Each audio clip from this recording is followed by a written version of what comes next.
Hey everyone, and welcome. Today, we're diving into the invisible magic that basically runs our entire digital world. From those video calls with family to streaming your favorite movies, it all depends on this incredible technology that sends information at, well, pretty much the speed of light. So let's get into it. I mean, have you ever really stopped to think about that? You click a button and boom, a movie that's stored on a server maybe halfway across the planet starts playing on your screen, almost instantly. It feels like a magic trick, doesn't it? Well, it's not magic, but what's really happening is just as amazing.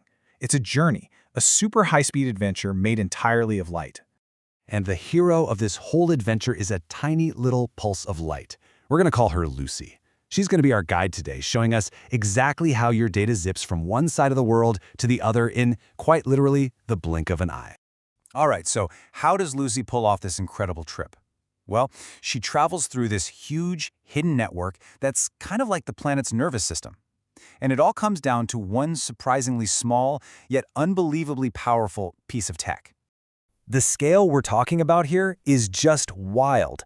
Imagine a single strand of ultra-pure glass that is often thinner than a human hair. But you can't let its size fool you. This tiny, tiny thread is the absolute powerhouse of all modern communication. Now, get a load of this number. Over 95%. That's how much of the world's international data travels through these little glass threads. Your emails, your video games, all that online shopping, almost all of it is pulsing through this invisible web, a lot of which is just sitting quietly at the bottom of the ocean. So, we have these impossibly thin glass threads crisscrossing the entire globe. But how do they actually guide a beam of light for thousands of miles without it just, leaking out? The answer is a really clever trick of physics. The secret sauce is this beautiful scientific principle called total internal reflection. It sounds super complicated, I know, but the idea behind it is actually pretty simple. The cable is designed in a way that when light hits the inside wall of the glass core, instead of escaping, it gets completely reflected back inside. It's basically trapped. This is the absolute perfect way to picture it.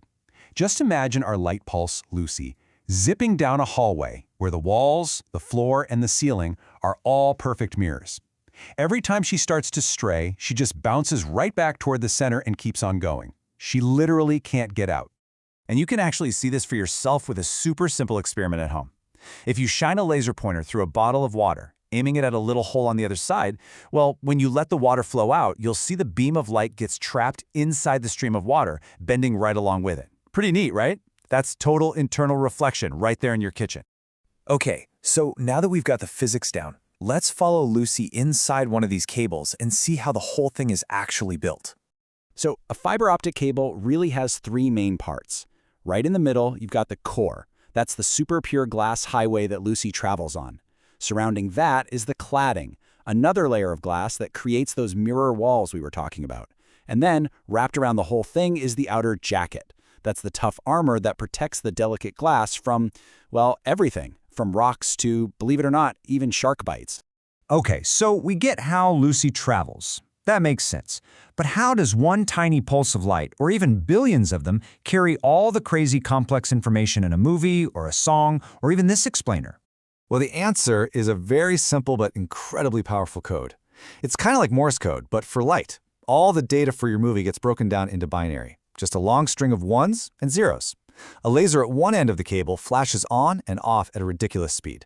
A flash of light means a 1, and no light means a 0. Simple as that. And it all comes down to pure speed. We're talking about billions of these on and off flashes being sent down that glass highway every single second. Each flash is just one tiny piece of the puzzle.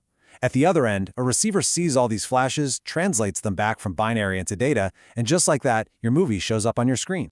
All right, let's zoom out. We've seen Lucy's journey on a microscopic level. Now it's time to look at the massive, global scale of this whole thing, and how it even came to be. To connect the entire world, there are these huge, specialized ships that spend months at sea, slowly unspooling these armored fiber-optic cables. They lay them carefully across the deepest parts of the ocean floor to connect one continent to another. It's truly one of the greatest engineering marvels of our time, and most of us never even see it. This timeline really shows you how closely the internet is tied to fiber. The first big transatlantic fiber cable was laid in 1988.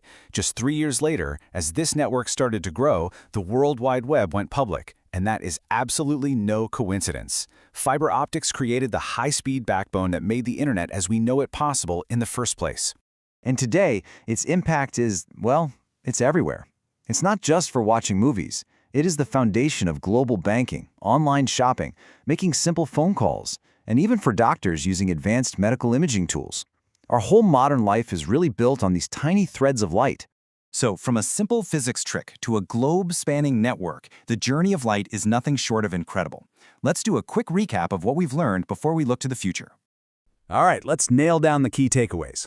First, fiber optics send information using quick pulses of light. Second, the cables have a glass core for the light to travel in, and a special cladding that acts like a mirror. Third, the light gets trapped inside because of that cool physics principle, total internal reflection. Fourth, the information is sent in a simple binary code. Light on is a 1, light off is a 0. And finally, all these tiny cables come together to form a massive global network that connects all of us. When you step back and think about it, we've managed to take one of the most fundamental things in the universe, light itself, and turn it into the lifeblood of our entire global civilization. It carries our data, our conversations, our culture, which really leaves us with a pretty fascinating question to think about. We taught light to carry our stories. What are we going to teach it to do next?